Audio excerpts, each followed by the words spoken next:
that's worked with Sir Elton John or Elon Musk sent people down to see the wreck of the Titanic on the seabed floor or closed museums in Florence for a private dinner party and then had Mr. Bocelli serenade them while they ate their pasta? Well, I am so excited because you're about to meet him. Please welcome the best-selling author of Bluefishing, The Art of Making Things Happen, sought-after coach and speaker, Steve Sims. Hello, sir. Welcome in. How you doing? Thanks for that amazing intro. Thank you very much. Of course. And I feel like this is the best place to jump in because I know Forbes quoted you as like the real life Wizard of Oz. Yeah. So tell us how you got that title. So it was weird. For a good 20 years, I was probably the most connected person that you'd never heard of. I had 93 clients, which is not a lot, but 2/3 of them were billionaires. So I was literally rolling around the planet with some of the most powerful people in the planet that own things like countries. And then people suddenly started seeing me pop up in certain pictures and locations. And people were trying to find out who this weird kind of like, thuggy looking biker guy was, because I was always in a black t-shirt and jeans. And so people started to do these little exposés on the man that can, and this is the man that gets things happen. So it was kind of cool to just be sitting there drinking your old fashioned whiskey and seeing these people suddenly starting to leak things out. And Forbes got a hold of me. And they said, we've heard that you're the man that can. We'd like to write an article on you. And they interviewed me and they interviewed some of the clients that were willing to talk. And then they did this 8-page expose on this man that can. And I was like, bloody hell, that's massive. But I hadn't realized they sent me what they were going to, they sent it to me and they said, you have no editable ability on this. This is what we're going to be releasing. We just thought we'd show you. And so I was like, well, just okay. give you a heads up what's about to come, right? Yeah, it was a heads up, but I wasn't allowed to tweak anything. It was what Forbes were doing. And I was like, it's brilliant, But then when they released it, they hadn't shown me the title they were going to use. And a friend of mine contacted me and he went, oh, we saw you in Forbes. And I was like, yeah, I knew it was coming. Yeah, it's pretty cool. And they went, you're the wizard. I was like, what do you want about? And they were like, the real life Wizard of Oz. And I remember the first time I heard this, I was devastated because let's be blunt, the guy's a fake that stands behind a curtain. And I'm like, think about it like that. No, but I right. did. And I was mortified and I was stunned at the amount of people that never kind of married the two. And they were like, well, you're the man that can. And I was like, well, he wasn't, so are they, is Forbes calling me a fraud, but no one picked up on that. But I've always had a kind of mixed reaction to that. But hey, I've stuck with it. It works very, very well. And Forbes, I still use it on the signature of my emails going, hey, if you wondered who I am, this is what Forbes told people about. So it's done really, really well. But I have to admit, the first time I got it, I was a little bit concerned as to that title, but it wore well. Well, and it's interesting because I think we're always our own worst critics. And so I never even thought of that, like what you mentioned. And then when you said that, I was like, oh, well, if you watch the movie, yes, that is true. But the majority of us would never think that. So it's and just I'm thankful that you thought of it that way. I think we always, isn't that an entrepreneurial trait that maybe we put ourselves down? I agree. And so, but then maybe it's also good that I didn't buy into it too much because I live here in Los Angeles. I've lived in Hollywood actually, I'm just outside of Hollywood now, but I lived in Hollywood for like a good 8-10 years. And the common statement was never believe your own press. But as entrepreneurs, we do. And we kind of like, we want to get in entrepreneur and we want to get in Forbes and we want people to say nice things about us. And when they don't, whether we're told not to believe it or not, it sinks in. And I'm a pretty much of a Neanderthal, as my wife says. But, when you get the haters come, they always, a friend of mine, Jay Abraham, said, be so successful you have haters. Now, That's a great line from Jay. Jay, love you. He's my next door neighbor. But the bottom line of it is it does get to you. And you tried to not let it sink in. But every now and then some cretin says that and you go, that kind of stings. Why did you have to do that? Who's it helping? How bad is your life that you felt that was the only way that you were going to make yourself feel good today? And you try to drift past it. And my wife and my son, who is my partner in Sims Media, he says, don't pay any attention, Dad. Don't respond to it. Don't react. Don't message them back.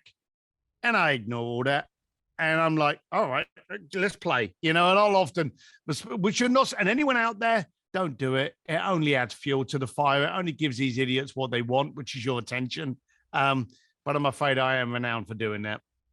Well, and I feel like, too, we could get hundreds of comments on a post that are like, oh my gosh, that's so amazing. You're so amazing. All these beautiful, wonderful things. And then that one turkey posts something, and that's the one that we look at. And we're like, dang it, why did they have to say that? Yeah.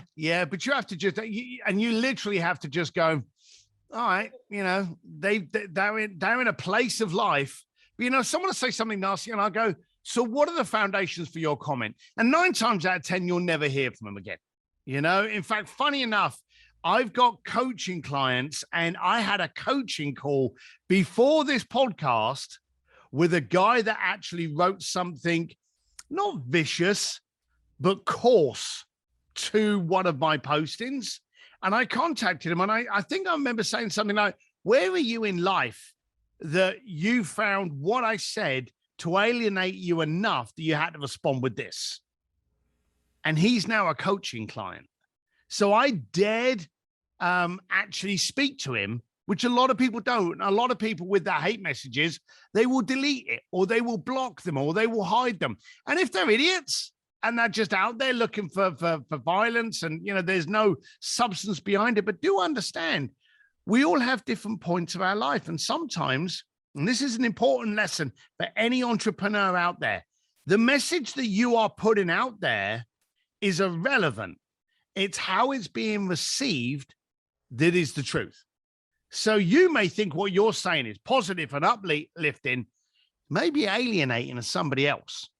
Okay. So always look on how the recipient is receiving your message, regardless of how you are sending it. You can send it with best intentions, but if it can be received in a negative manner, it will. Well, and I feel like that's always the hard part about like email and text messaging and especially social media, that it's so ambiguous that you're absolutely right. It's whoever's reading it, whatever they're feeling at that time, that they read it how it's interpreted. So I'm glad that you brought that up, because I think we as entrepreneurs, we really want to share things with people and we're excited to talk about things, but we have to remember that not everybody's in a place to receive, and sometimes that's when they come back with a maybe not so nice thing to say about it. But it's just one of those things, like you mentioned, you just got to move on. You can't engage because it could just turn into something so much worse. Oh, so much better. Now, I didn't know where this podcast was going to go, and we didn't know where this conversation was going to go. But how many times have you actually created magic out of being aggravated? How many times, and you can edit this out, but I don't think you will. No. But as entrepreneurs, there's been many times in our life where we've kind of paid that bill late. We've trusted someone that screwed us over. We've listened to someone that never had the authority or education or credibility to have our attention, and then it's led us down the wrong path. Okay. We've gained all of that experience by first getting in the dumpster, by first having shit happen. But it's from those dark chapters. It's from those moments of kind of like, oh my God, I trusted that person. I listened to that. I paid attention to the wrong things that have actually created our ability to rise above it and to give us those lessons and that empowerment. One question I get a lot on podcasts, I wouldn't get them on this one, I'm sure, but they say to me, hey, what would you tell your younger self to save them all the trouble that you would go through? And I've always said I would not even talk to them. I'd watch them and I'd sit there with me old fashioned, just watching them bumble on life. But how empowered do you become when you actually get out of that dumpster? How stronger are you when you get over those dark times? You know, why would you remove that education from someone? Why would you remove that empowerment?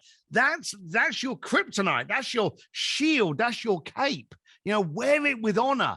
I've always said, if you haven't been ripped off, lied to, spat on, laughed at, gone broke, got sued, then you're not an entrepreneur.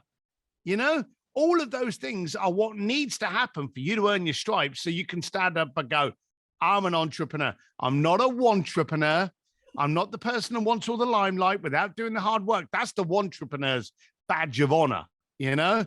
But think about it. And I've asked him this question before, so I know the answers. But think how many times Elon Musk got laughed at, ridiculed, and now he's applauded constantly. He's still heckled, but he's the man that can.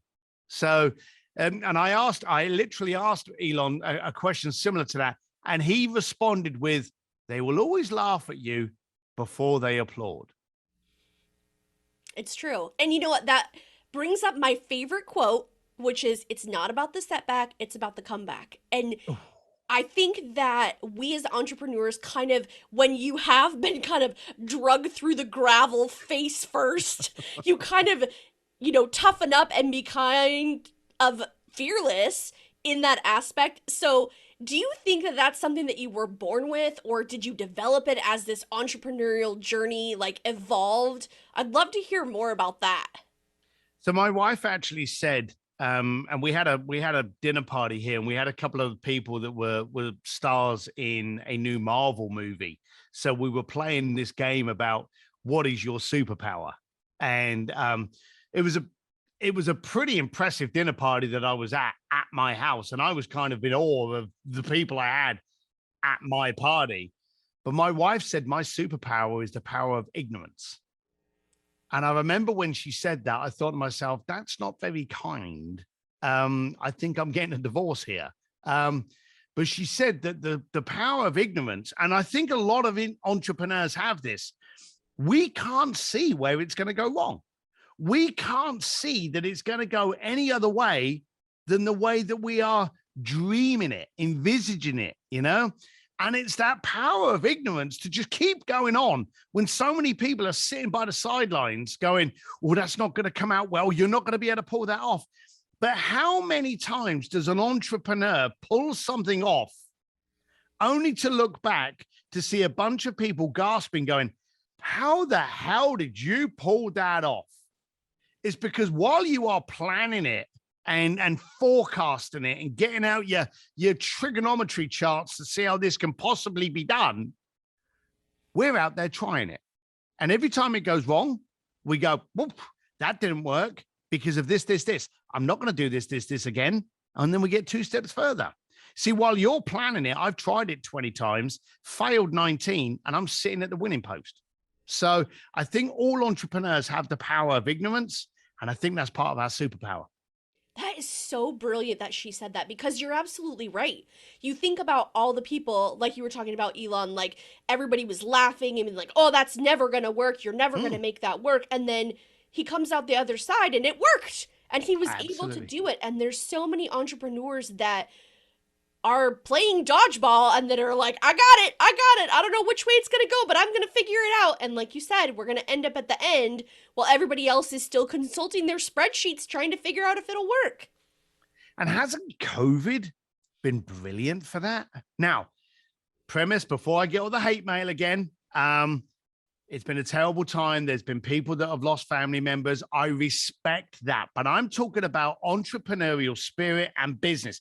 How many millionaires have been created out of COVID? How many ideas have got birth and come and actually, grown legs during COVID? When COVID happened to us, and I remember this, I went to a really bad Mexican restaurant in LA, got home only to see the news that all the restaurants were shut as of that night. And I thought to myself, my last meal was at a disgusting Mexican restaurant.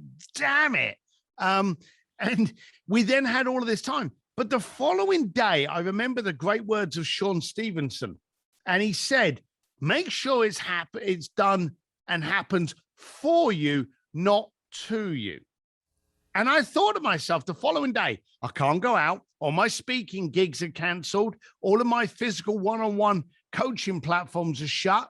So I can't go out. So what can I do? How can I play this game that we don't even know what the rules are yet? No one, how many of us actually thought this is going to be a couple of months and then we'll be back out again? Yeah, I know I did, but the entrepreneurs sat down and went, okay, how can I use this moment? How can I benefit from this moment? How can I look at my media? How can I look at my social platform to re-message, to make sure that I'm impossible to misunderstand? How can I make sure that this time is best spent for my growth? And how many of those other people in the planet started texting each other going, what shall I binge watch on Netflix? I don't know a single entrepreneur that asked that question. Okay. Every entrepreneur did, but every other entrepreneur I knew reached out going, hey, we got a few moments to kind of get things quiet. What books should I read? How could I grow? What courses should I engage in? How should I focus on my website? How should I focus on my business? Because as entrepreneurs, we're moving at 200 miles an hour. You can't change the tires when you're moving at 200 miles an hour. But when the car's parked, and excuse the metaphors, but you can check the mechanics are all perfect. And if they're not, fix them for going at that speed again. It's given us the chance to actually look at where we are today and go, hey, is this where I wanted to be 5 years ago? If not, I can now use this parked moment, this moment of pause to actually realign my trajectory, realign the route that I'm going to be taking. I am going to go down, and you can send your hate mail to me as much as you like. I'm going to go down, hands up, and say COVID was the best thing that could have happened to me and my family and my clients. Said it. I'm in the same boat as you because when COVID first hit, it was that initial shock. But as soon as they shut Disney down, I was like, we're in it for the long haul. It's going to be a while. And you know what I did was I reached out to someone who I admire and I was like, listen, things have changed with COVID. Will you help me write my keynote? And I would have never, ever gotten the opportunity to get her help with that if the world would have carried on like normal because she's so busy. But it's like we used this time and it was amazing, and it's just everything turned out great with that. But I agree with you. There's obviously some bad things that happened that, yes, we've all lost people. That's not the focus of this conversation. It's the amazingness that came out of something horrible. And so negative people are going to look for the negativity in the conversation we've just had. Positive people are going to look for the positivity. All right. If you're negative, then please send me an email to ijustdon'tcare@stevedsims.com and I'll ignore you. So, no, I'm a great believer that you reached out to, who did you reach out to? Let's give them a shout out. Her name is AJ Vaden. There you go. Shout out. You reacted, she responded, and magic happened. How can it be better than that? That is how an entrepreneur's mind works. Yeah. And so that's why, it sounds weird to say to people that are not on the same wavelength to be like, I'm thankful that COVID happened because it restructured my business. It restructured me, changed the way I thought. It's been, especially that situation was incredible and really, really propelled me forward. So I'm thankful that, I was able to connect with her and make that happen. But I'm glad that you brought that up because I have done some interviews where that's all they focused on, the negative, and it's so refreshing that someone's like, listen, it was actually a good thing. Yep, it was. Yeah. Now, let's jump in and talk about your book because it's pretty amazing and I want to hear. Perfect. So the core philosophy in the book Bluefishing to make things happen is ask why 3 times, never be the first to call, don't be easy to understand, and be impossible to misunderstand. Let's talk about that. So we've already spoken about it, but we're in a world of mass distraction and distortion. There's a lot of white noise, okay? Everyone's looking for negativity. You're trying to get your positivity out there, and we've already discovered that people react to fear more than they do to hope and growth. Okay, so you've got to make sure that you really focus on creating a message, a solution that's impossible to misunderstand. And I always say there is a big difference between being easy to understand and impossible to misunderstand. Okay. So you've got to ask when you've got your brand out there, when you've got your message out there, when you've got your copy, your funnels, your brochures, your click funnel campaigns, whatever you're doing to amplify the solution you provide and the opportunity that you provide, can it be distorted or misread? And the first thing I've noticed is that brevity reduces that ability to misconstrue what you're saying straight off the bat. If I say to you, hey, let's get together tomorrow night for a beer, 8 p.m. I want to have a beer with you tomorrow at 8 p.m. Yeah. It's hard to misconstrue what that means. Mm-hmm. Now anyone's going to sit out there and go, what is he after? You're going to get that. Okay. But I could turn around and go, hey, I want to talk about your course. I want to talk about a speaking gig. I want to talk about the keynote. The bottom line of it is use brevity to breed clarity. Now, there's one thing that people want today that we have been missing from for a couple of years. And people say it's communication, it's connection, it's human, it's clarity. We don't know if XYZ is right. We don't know if, so-and-so didn't get the election. We don't know if this was rigged. We don't know if, the vaccines are working. We don't know if this was the conspiracy theories are having a tremendous time at the moment. And they're clouding our ability to see through all the haze. Clarity is king. Here's the thing. If you wake up at 2:00 in the morning and you've got a terrible headache, you'll go to the bathroom cabinet and you'll get out your headache tablets. When was the last time you looked at that box and you went, no, I don't like that logo. Let me go and research. And no, you care that does the job. When you can create a solution to someone's problem, they don't care about all the prettiness on the other side. They don't care about how good your website is. Your headache tablets, I'm not going to ask you to name the brand, but did you ever go onto that website and Google search them? Or did you just go into a local pharmacist and go, what works? And when it worked once, that's the ones you use. We need to focus on being the solution to somebody else's problem and then amplifying to find other people that have got those problems. That's the thing we need to focus on today, clarity. And you get that by brevity to become impossible to misunderstand. I love that. And you're absolutely right. I was thinking about that and I was like, I have used the same headache tablets my whole life because they work. But you're right. I never went and Googled it. I just did it because they work. There you go. Exactly. We all want stuff that works. Yes. We're constantly clouded with prettiness. How many gurus are out there? These fake gurus that are leaning up against cars that they don't own, telling you about how you can be great and you can have a multi-million-dollar lifestyle when there's 12 of them sitting in an apartment and they've got to give the car back at the end of the day. There's too much show up with no actual substance. So I think today we're actually starting to move into the credibility metrics. People want to know, and people should be asking, hey, I want a coach. Why should it be you? I want a speaker that's going to amplify a message that's going to make the audience react. Why do you think you can do it?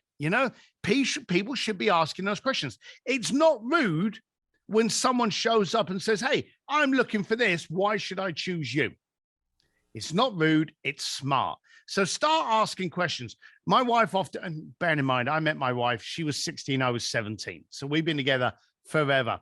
But she openly says, I've never grown up. She says, I'm a 55-year-old, 5-year-old. I ask what a lot of people say are rude, direct questions. But I will ask questions like, why is that important to you? Why you? Questions like that, which will make people think. And isn't that what we need to be doing more of today? I agree. And when you said that, I was just thinking, I'm like, how many times have people looked at our media kits, our one-pagers, like to see if we're valid enough to be presenting to them when really they should be asking us that question? Yep. Why me? Why Jill? Why Steve? Yep. It's so true. And I agree with you that I think people are starting to look through, especially on social media, because there's a lot of feedback where people are like, I'm tired of seeing the filters. I want to Yeah. see you look a mess when you're a mess because you're a regular person too. Have a shiny red nose because you walked into a door. Well, and I know in that book you say that your imperfections are your perfections. Can you talk a little bit more about that? We have a broken cup to prove it with no handles. So you can't get any more imperfect than a cup with no handles. We actually gave these cups out when we did one of our speakeasy events, and everyone loved them. But the one that was broken, I thought I can't throw it away. So it's like having a three-legged dog called Lucky. You got to keep him. I just noticed that everyone was trying to be perfect, and I wanted to know what that was. And I couldn't get an answer. If you've got 5 friends and you go, hey, let's go to the top restaurant in our area tomorrow, I'll meet you there at 8:00. And you say that to all 5 friends, you can pretty much assure yourself that all 5 friends will be at a different restaurant at 8:00. See, it's all up here in your head, what you see as the best, what you see as the ultimate, what you see as perfect. But then I started noticing something. We love rock music because every now and then there'll be a wailing guitar that will like screech a note out. Or we love jazz when it goes. Nina Simone has got to be one of the worst singers in the planet, and is amazing because she's so real and raw and just goes offbeat and sometimes not in tune, and the saxophone misses a bit. And that's the point. It's relatable. You see, your perfections are when you expose Cindy Crawford. You know, the mole, the famous model with the mole, was actually offered money to remove the mole. But would she be as famous if she didn't have that mole? You see, for the first time, you looked at someone like that and you went, I got a mole, I can relate to you, and bang, we're connected. Imperfections create relatability. When you try to make out you're perfect, you disconnect with the entire planet because, and I will apologize in advance for my metaphor, but perfection is a blue unicorn with 3 testicles. It doesn't exist. True. Very, very true. No, I'm glad that you brought that up because I think, especially like what we talked about before with COVID, I think that people are embracing those imperfections and saying like this is Yes. reality. This is what entrepreneurship really looks like. Yes, some days you get to stand by your Lambo, and other days you are beating the copier with the toner cartridge. I mean, it's Yep. just one of those things. You don't always get to be the president, right? Yeah, you're totally right. It smells and it stinks some days. So you've just got to ride with it. But my God, when you get on the other side and things start ticking along, and that's the other weird thing about entrepreneurs. I often say, and again, I mentioned earlier about I do these private events called speakeasies, and I've often said to the community in there, how many times are you having a conversation at your local coffee shop or bar back home, and you start diluting your dreams because you don't want to look stupid? You're talking about how you want to scale this and franchise this, and they start looking at you kind of all weird, and you dumb down your objectives to fit in. And I've always said, don't do that, because you were never designed to fit in. You were designed to creatively disrupt. And if you look at all of the people that we all admire, Jean-Paul Ajoria, Magic Johnson, Steve Jobs, Elon Musk, all of these people, Richard Branson, they did things differently. So why don't you just follow that? Do things differently. No one fantastical, no one that you admire did it by following someone else. They creatively disrupted something else. Oh my gosh. That's so amazing. I am so glad that you came and visited with me today. I could spend hours on this call with you, but I know you're a very busy man. But where can people find out more about you and your work? Oh, I'm very easy to find. I'm on Steve D Sims. That's 1D, D for dashing, and 1M. SteveDSims.com. I'm on Steve D Sims on Instagram, just about anywhere that you consume your social. But SteveDSims.com will tell you all about my speaking, my community, and the book, Bluefishing. And there's a really cool video. And this is a tease for you. And we don't pixel you for watching the damn thing, but there's a really cool video of how I decided to do my book launch party in a Hollywood whiskey bar. So if any of you are out there thinking about launching a book, check out how I released my book, and good luck to you. And I'll definitely be sure to link all your social media as well as your website so that way people can find it quickly. Thank you again so much for spending time with us. I really appreciate it.